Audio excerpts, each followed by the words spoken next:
तो मूवी के स्टार्ट में ही हमें फ्यूचर दिखाया जाता है जब पॉपुलेशन बहुत ज्यादा बढ़ चुकी थी और इसके लिए गवर्नमेंट भी बहुत ज्यादा परेशान थी क्योंकि दुनिया में रहने के लिए काफी कम जगह बची थी। तो इसका हल निकालने के लिए वो लोग सोच रहे थे कि क्यों ना मार्स को विजिट किया जाए, उधर के एटमॉस्फेयर को देखा जाए कि क्या इंसान वहाँ जिंदा रह सकते हैं। तो वहाँ पर भेजने के लिए वो कॉकरोच को चुनते हैं क्योंकि सर्दी हो या गर्मी चाहे कैसा भी मौसम हो कॉकरोच जिंदा रह लेते हैं। ये साल 2097 होता है।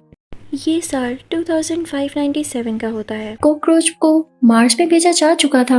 तो मूवी में जो नया सीन दिखाया जाता है वो 2597 का होता है, यानी 2597 का, जहां हम एक लड़की और एक लड़की को देखते हैं। लड़की का नाम नेनाओ होता है और लड़के का नाम कोमाची। वो दोनों काफी डर कर किसी रोड पर भाग रहे होते हैं क्योंकि उनके पीछे पुलिस होती है, उन पर किसी मर्डर का इल्जाम होता है। तभी इन्हें एक डॉक्टर पकड़ लेता है जो कि गवर्नमेंट के लिए काम किया करता था, जबकि वो कहीं से डॉक्टर तो लग ही नहीं रहा था। फिर अब वो नेनाओ और कोमाची से कहता है तुम लोगों को मेरे लिए एक काम करना होगा। अब वो इन दोनों से कहता है जो कॉकरोच 500 साल पहले मार्स पर भेजा गया था तुम लोगों को उसको मेरे पास लाना होगा ताकि मैं देख तो सकूं कि उस पर क्या चेंजेस आए हैं और इसका फायदा क्या होगा। वो ये कि मैं तुम दोनों पर लगे हुए इल्जामों को हटा दूंगा, तुम्हारे पीछे कोई पुलिस नहीं आएगी और तो और इसके लिए मैं तुम लोगों को बहुत ज्यादा पैसा भी दूंगा। तो कोमाची और नेनाओ मान जाते हैं, लेकिन उन्होंने फौरन ही मार्स के लिए नहीं निकलना था। इनकी पूरे 2 साल ट्रेनिंग होती है। इनके साथ और भी लोग होते हैं जिन्होंने मार्स पर जाना और कुछ ही टाइम में ये लोग मार्स पर पहुंच जाते हैं। अब ये लोग वहाँ जाते बेहोश कर देने वाली गैस छोड़ देते हैं ताकि मार्स पर मौजूद सारे के सारे कॉकरोचेस बेहोश हो जाएं। लेकिन जब ये लोग इधर उधर ढूंढने लगते हैं तो हैरानी की बात कि इनको एक भी कॉकरोच नहीं मिलता। कोमाची के एक और साथी का नाम जेन होता है। अब जब जेन अपनी साथी के साथ आगे जा रहा होता है तो उसे कॉकरोच की जगह एक क्रिएचर दिखाई देती है। वो बिल्कुल इंसानों की तरह खड़ी हुई थी,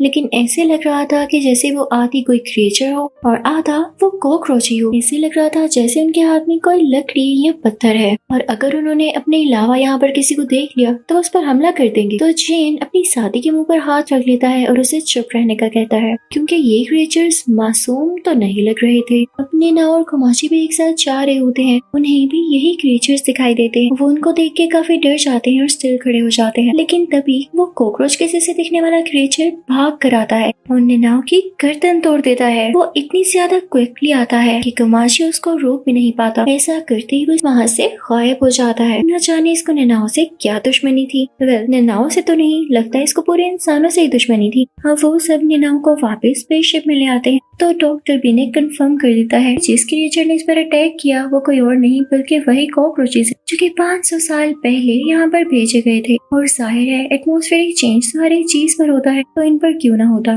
ये इवॉल्व हो गए, एक बड़ी सी क्रिएचर में बदल गए। इसके साथ साथ इनमें थिंकिंग एबिलिटी भी और काफी ज्यादा पावर भी आ गई जिसका यूज करना ये काफी अच्छे तरीके से जानते हैं। तो अब डॉक्टर बताता है कि इनसे लड़ने का एक तरीका है। मेरे पास एक ऐसा इंजेक्शन है जो कि तुम लोगों के अंदर इंजेक्ट होते ही तुम्हें पावरफुल बना देगा। कुछ टाइम के लिए तुम लोगों में भी एबिलिटीज आ जाएंगी। इसी के साथ वही कॉकरोच क्रिएचर्स आ जाते हैं। तभी इनके क्रू में से एक आदमी बाहर आता है जिसने अपने सर पर कोई कपड़ा बांधा होता है। वो कहता है कि मेरे अंदर ये इंजेक्शन इंजेक्ट कर दिया जाए। अब उसको इंजेक्शन लगा दिया जाता है तो उसमें भी वो पावर्स आ जाती हैं। उसके हाथ से आग निकलने लगती है तो अपने सामने खड़े हुए क्रिएचर को उस आग से मार डालता है। उनका रूफ शीशे का होता है तो एक क्रिएचर उस ग्लास रूफ को तोड़ते हुए अंदर आ जाता है और वो वहाँ पर 2 आदमियों को मार डालता है। वो एक आदमी की गर्दन उसकी बॉडी से लेता ही कर देता है। लगता है ये इनका फेवरेट काम है। ये देखते हुए कैप्टन को तो बहुत ज्यादा गुस्सा आता है तो वो भी इंजेक्शन ले लेता है और बुलेट आंट में बदल जाता है।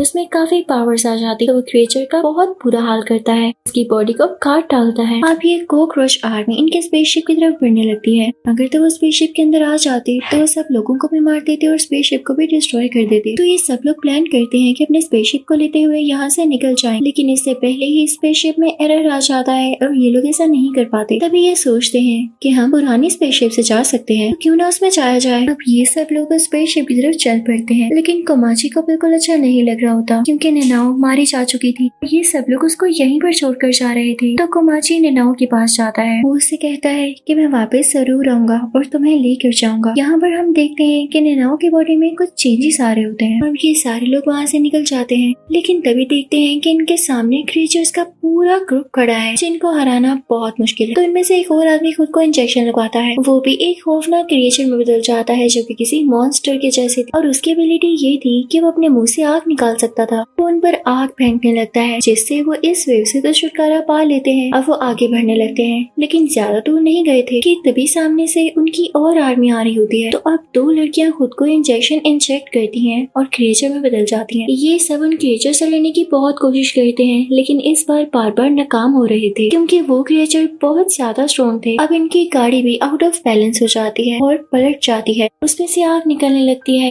वो बहुत बार पलटती है जिससे वो बिल्कुल डैमेज हो जाती है और उसमें से वो दोनों कैरेक्टर्स बाहर आकर गिरते हैं। लेकिन यहाँ मजे की बात ये होती है कि इतनी बार पलटने के बाद भी गाड़ी दोबारा से स्टार्ट हो जाती है। वो गाड़ी ऑटो होती है और अपने आप ही चलने लगती है। तभी क्रिएचर्स का हमला होता है इन 3 लोगों पर जो कि डॉक्टर के साथ आए, लेकिन क्रिएचर्स इनके बहुत करीब आ जाते हैं। एक का सर उड़ा देते हैं, एक को अपने स्टिक से बहुत जोर से मारते हैं कि वो जमीन पर जाकर लग जाए और इसी तरह से वो क्रिएचर्स उन तीनों को मार डालते हैं। अब स्पेसशिप में एक लड़की स्पेसशिप को जमीन के लिए सेट कर देती है क्योंकि वो लोग इस प्लेनेट पर और रुकना नहीं चाहते थे, क्योंकि जिन कॉकरोचेस को वो पकड़ने आए थे वो तो अब एक क्रिएचर में बदल चुके थे जो कि उनके कंट्रोल में बिल्कुल नहीं थी। लेकिन इससे पहले उनको बाहर किसी चीज की आवाज आती है। जब वो बाहर जाकर देखते हैं तो उनके साथी मर चुके होते हैं, लेकिन वहाँ पर 2 ही डेड बॉडीज होती हैं। पता नहीं तीसरा आदमी कहाँ गया। अब कोमाची को गुस्सा आ जाता है। कोमाची, चेन और एक और लड़की भी अपने अंदर वो इंजेक्शन इंजेक्ट कर लेते हैं और उनमें भी अब एबिलिटीज आ जाती हैं। अब वो चाहते हैं क्रिएचर्स के पास उन्हें मारने के लिए कि तभी हम देखते हैं कि वो क्रिएचर्स कैप्टन को मारने वाले होते। लेकिन तभी एक लड़की जो कि पहले हमें लग रही थी कि क्रिएचर्स नहीं मारती होगी, वो उनमें से एक क्रिएचर की बॉडी को चीरते हुए बाहर आती है और कैप्टन पर ही शूट कर देती है। साथ ही वो अपने एक साथी पर पानी फेंकती है और हमें यहाँ पर पता चलता है कि ये दोनों डॉक्टर के लिए सीक्रेटली काम करते थे। ये एक एग के बारे में डॉक्टर को बताते हैं। हो सकता है कि इन्हीं क्रिएचर्स का एग हो। उतनी देर में उस एग में से 2 क्रिएचर्स बाहर आ जाते हैं और तभी स्पेसशिप भी जमीन पर जाने के लिए तैयार हो जाती है। अब जब ये वो न्यूली बॉर्न क्रिएचर्स देखते हैं तो वो बाकी क्रिएचर्स को बुलाने लगते हैं कि वो स्पेसशिप को रोके। तो सारे के सारे क्रिएचर्स उड़ते हुए वहाँ पर आते हैं। अब ये सारे क्रिएचर्स इनकी तरफ बढ़ने लगते हैं। तो इनसे लड़ने के लिए इस वक्त सिर्फ कोमाची, चेन और एक लड़की ही बची थी और इनको समझ नहीं आ रहा होता कि वो इनसे कैसे लड़ेंगे। अब चेन को एक आइडिया आता है। वो सोचता है कि एक बार इंजेक्ट करने से हमें थोड़ी सी एबिलिटीज आती हैं। अगर हम ये इंजेक्शन दूसरी बार लें तो हमें ज्यादा एबिलिटीज आएंगी। ऑब्वियसली अगर तीसरी बार लेंगे तो हो सकता है कि हमें ये सारी एबिलिटीज आ जाएं जो कि कॉकरोचेस में है। अब ऐसे ही होता है। जब चेन 3rd टाइम वो इंजेक्शन लेता है तो उसके पर भी निकल आते हैं और यही तो वो चाहता था। अब वो उन कॉकरोचेस से लड़ने लगता है, लेकिन वो इतने ज्यादा और इतने स्ट्रॉन्ग होते हैं कि ये लोग उन्हें हरा ही नहीं पा रहे होते। तो अब चेन चौथी बार खुद को इंजेक्ट करता है, जिसके बाद ये मॉन्स्टर बन जाता है और जाहिर है इसमें पावर्स भी उतने ही होंगे। लेकिन काफी ज्यादा टाइम हो जाने के बाद भी जब वो क्रिएचर्स को नहीं हरा पाता तो वो काफी ज्यादा थक जाता है। तब कोमाची आगे आता है और वो कहता है कि मैं इन क्रिएचर्स को हराऊंगा। अब कोमाची इन क्रिएचर से लड़ने लगता है। जैसे ही कोमाची उन क्रिएचर्स में से एक क्रिएचर के पास जाता है तो वो क्रिएचर कोमाची को ही पकड़ लेता है और उसे मारने वाला होता है कि तभी उसकी नजर एक ग्लोइंग चीज पर पड़ती है जो कि उड़ के उसकी तरफ ही आ रही होती है। उससे बहुत ही प्यारी गोल्डन डस्ट गिर रही होती है। वो कोई फीमेल फेरी लग रही होती है। तो सुन लीजिए ये असल में थी कौन। ये नेनाओ होती है जो कि अपने इस कैरेक्टर में परमानेंटली आ चुकी थी, यानी ये उस टाइम मुकम्मल तौर पर मरी नहीं थी बल्कि इसने वापस आना था। कोमाची ये देख के बहुत खुश होता है और नेनाओ की तरफ बढ़ ही रहा होता है कि तभी क्रिएचर को समझ आ जाती है कि ये ग्लो कर रही है और हो सकता है कि जब इस पर शूट किया जाए तो ये ब्लास्ट कर जाए, इस तरह से मैं इसे मार सकूं। तो वो सालिम क्रिएचर इसी तरह करता है। ग्लोइंग नेनाओ पर शूट करने की वजह से